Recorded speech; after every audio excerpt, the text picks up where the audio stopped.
All അസ്സലാമു അലൈക്കും. തന്നാസ് കിച്ചണിലേക്ക് എല്ലാവർക്കും സ്വാഗതം. ഇതെന്ത് സംഭവം എന്നറിയോ? പ്രോട്ടീൻ പൗഡറാണ്. അപ്പോൾ നിങ്ങൾ വിചാരിക്കുന്നുണ്ടോ ഈ പ്രോട്ടീൻ പൗഡർ എന്നില്ലെങ്കിൽ എന്ത് കഥയെന്ന്? പ്രോട്ടീൻ പൗഡർ എന്നില്ലെങ്കിൽ നമ്മളെ കാഷ്യൂ, പിസ്ത, ബദാം, അസൽനട്ട്, വാൾനട്ട്, പിന്നെ ഇങ്ങനത്തെല്ലോ നല്ല നല്ല ഐറ്റംസ് ചേർത്ത് ചക്കര എല്ലാം ചേർത്തിട്ട് ഉണ്ടാക്കുന്ന ഒരു അടിപൊളി പൗഡറാണ്. അപ്പോൾ ഇതാർക്കെല്ലാം യൂസ് ആക്കാമെന്ന് കുറേ ആൾ ചോദിക്കുന്നുണ്ട്. അപ്പോൾ ഇതാർക്ക് വേണമെങ്കിലും യൂസ് ആക്കാം. പ്രഗ്നൻറ്റിന്, സാധാരണ ഉള്ളവർക്ക്, ചെറിയ ബേബിക്ക്, ആണുങ്ങൾക്ക്, പെണ്ണുങ്ങൾക്ക്, വയസ്സന്മാർക്ക്, എങ്ങനെയുള്ളവർക്ക് ഇത് യൂസ് ആക്കാം. ഇതെങ്ങനെയാണ് സംഭവിച്ചെങ്കിൽ രാവിലെയും രാത്രിയും ഓരോരോ സ്പൂൺ പാലിലിട്ടിട്ട് കഴിക്കേണ്ടതാണ്. ഇത് നല്ല കഴിച്ചെങ്കിൽ എനിക്കൊരു ഫീലാണെന്ന് എന്താ പറയുക, രാത്രി നമ്മൾ പാലിലിട്ടിട്ടെല്ലാം കഴിച്ചെങ്കിൽ രാവിലെ എണിച്ചിട്ടാകുമ്പോൾ നല്ലൊരു എനർജി ഫീലാണ് ഇത് കഴിച്ചെങ്കിൽ കിട്ടുന്നത്. അല്ലെങ്കിൽ പാലിലിട്ടിട്ട് കഴിക്കുക, അല്ലെങ്കിൽ വെറുതെ തന്നെ കഴിക്കുന്നതിന് പ്രശ്നമില്ല.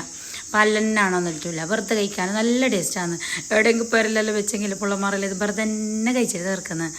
ഈ നല്ല കാഷ്യൂ പിസ്താൻ്റെയും നല്ല ഒരു മണം വരുമ്പോൾ ഇല്ലേ, അതും പിന്നെ ഈ ചക്കരൻ്റെ മധുരം എല്ലാം ഇട്ടിട്ടാകുമ്പോൾ നല്ലൊരു ടേസ്റ്റാണ്.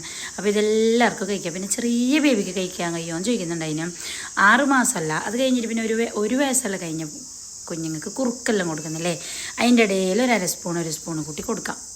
പ്രഗ്നൻ്റ് അല്ലാത്തവർക്ക്, സാധാരണക്കാർക്ക്, പുള്ളന്മാർക്ക്, ആണുങ്ങൾക്ക്, പെണ്ണുങ്ങൾക്ക്, വയസ്സന്മാർക്ക് എല്ലാവർക്കും ഒരുപോലെ യൂസ് ആക്കാൻ പറ്റിയ നല്ല അടിപൊളി പ്രോഡക്റ്റാണിത്.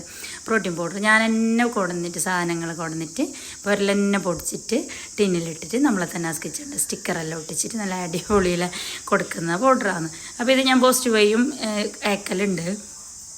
ആർക്കെങ്കിലും വേണമെങ്കിൽ നിങ്ങൾ മെസ്സേജ് ആക്കുക. Okay, bye. അസ്സലാമു അലൈക്കും.